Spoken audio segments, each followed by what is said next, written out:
While I do think the Mets need a center fielder, with them not having a true answer at third, could you see them acquiring a guy like Eugenio Suarez from Arizona instead? As of Sunday, he's got the second highest OPS in all of Major League Baseball in the month of June, behind Soto, I might add, and I think could really complement the top half of the lineup well.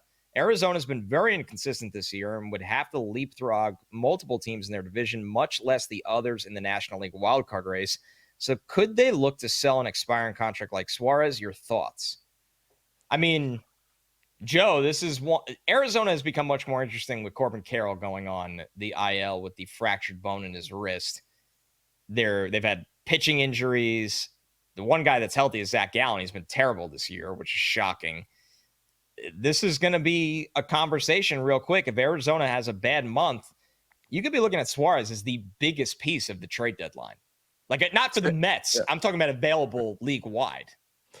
Suarez, if he becomes available, is obviously going to be incredibly popular. He has over 25 home runs this year. The one thing we have to keep an eye on in Monday night's game, he got hit on the hand by a 96-mile-an-hour fastball, left the game. They said x-rays were negative. They're calling it a contusion, but we've seen that story. Sometimes you get extra testing and something else is shown, like underneath the swelling that comes from a contusion.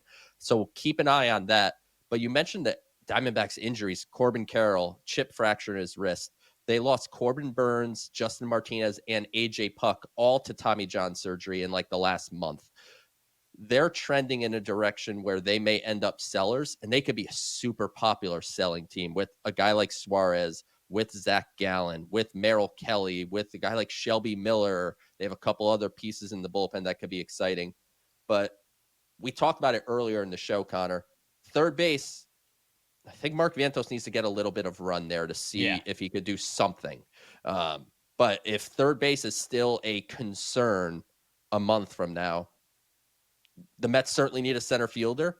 Okay, you could get a center fielder and a third baseman. There's no necessary rule against it. So if Suarez becomes available, 100% that should be someone that the Mets are going after pretty aggressively, because you're adding legitimate, a 40 home run type of bat into the middle of the order. And that just elongates the lineup more and elongates it more. So if you get someone like Suarez and pair him with a Mullins, just as an example, now you're talking about a serious World Series lineup. So I would keep a close eye on the Diamondbacks. Suarez is obviously the big name, but I think their other pieces could interest the Mets and other teams, and they could be a sneaky, a big factor come trade deadline time. Yeah, Suarez is an interesting one because what scares you is he's a guy, career-wise, he can run hot and cold. I mean, oddly enough, after 2019, where he went nuclear, he had a 930 OPS. He didn't have an OPS above 800 until this year. Like, he's finished with an OPS under 800 every single year before that. But like you said, Joe, 30 home run power. Typically on base he's right around like that 320-ish mark. He's not a huge on base guy, but good enough. He's not a savant at third base. But no, I think he's definitely below average. I would say he's a step up from Vientos, but he's not particularly good either. But on the flip side, and he strikes out a lot, although the strikeouts have been a little down this year compared to the previous 3 years, I feel like. But on the flip side, Joe, he's the type of bat that, as we're seeing right now, he gets hot in the playoffs, you could probably win the World Series. I say that in all seriousness. Like, if you have Juan Soto being Juan Soto, Francisco Lindor being the postseason performer he is, Pete Alonso being Pete Alonso, and Suarez runs into one, you are basically almost not impossible, but very difficult to beat by any team in baseball.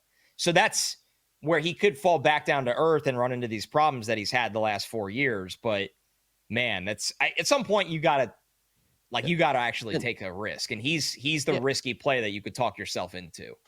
And ultimately, Connor, there's a risk with anyone you trade for at the 100%. deadline. We've seen this over and over again. You're expecting huge things, and it's a 2.5 month sample size or whatever it ends up being, depending on how far you go.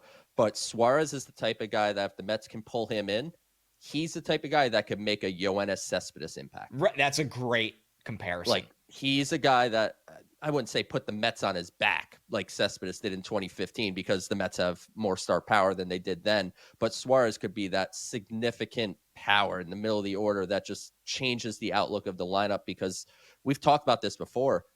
It's all a trickle down effect. Okay, so Suarez is batting fifth now, right? And all right, so that means McNeil's batting sixth, and then everything's a trickle down and makes the lineup deeper. So third base on our radar. If it becomes a thing, you're going to hear a lot of "we want Eugenio Suarez" talk on this podcast.